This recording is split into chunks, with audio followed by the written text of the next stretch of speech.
In this short video, we're going to extend our look at place value to counting in tenths. Here is a quick reminder of the titles for each place value column. So we have our thousands, our hundreds, our tens, our units, the decimal point which never moves, and the tenths.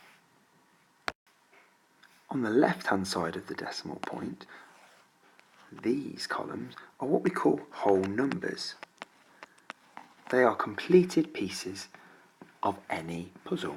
That could be one piece of Lego, it could be 10 pieces of Lego in a set. To the right of our decimal point is where we find our fractions. And these are parts of a whole number. Usually we use the hundreds square in the hundreds column, the tens rod in the tens column, and the unit brick in the units column. But in order to count in tenths, we're going to need to use them in a slightly different way. And what we do is we use our tens rod to help visualize the 10 equal parts that make one whole. So 10 tenths make one whole piece. And here it is. You can see my whole piece sitting in the units column, and it fits perfectly over the 10 equal tenths. In order to count in tenths, we're going to need to use our unit blocks.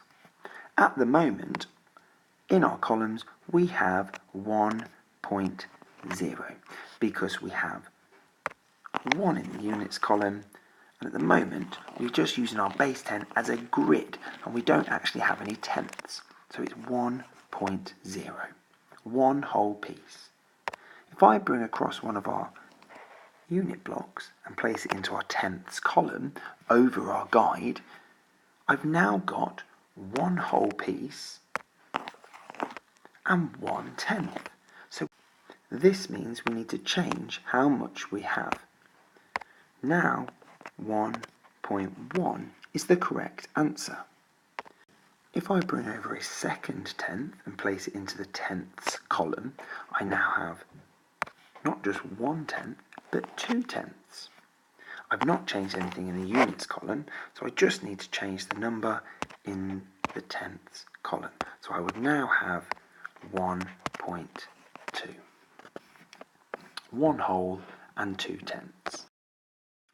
Here is a guide to adding the first 3 tenths. Over here we've got nothing in the tenths column, so I've only got one whole piece. Here I've added a tenth, so I've now got one whole piece and 1/10, which would make 1.1. I've added 2 pieces here and 3/10 over here. In your books, could you carry this on, adding a tenth each time until you get to 2.4? You'll need to think very carefully when you get to the next whole number. What do you think might happen? To help you, think about what you do when you go from a unit into the tens column. If you would like a super challenge, a spicy challenge, pick your own decimal number with a unit and a tenth, and can you add on 14 individual tenths? What number would you end up with?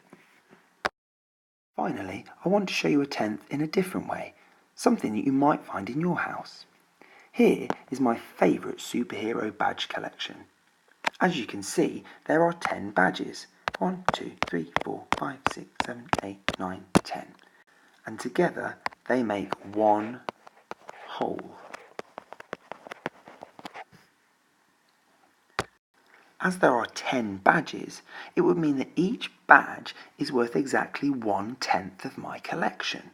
So this Flash badge is worth 1/10, and so is this Wonder Woman badge. Before our next lesson, have a look around your house and see if you can find anything in tenths that you can try adding together. See if you can get the hang of it before Monday.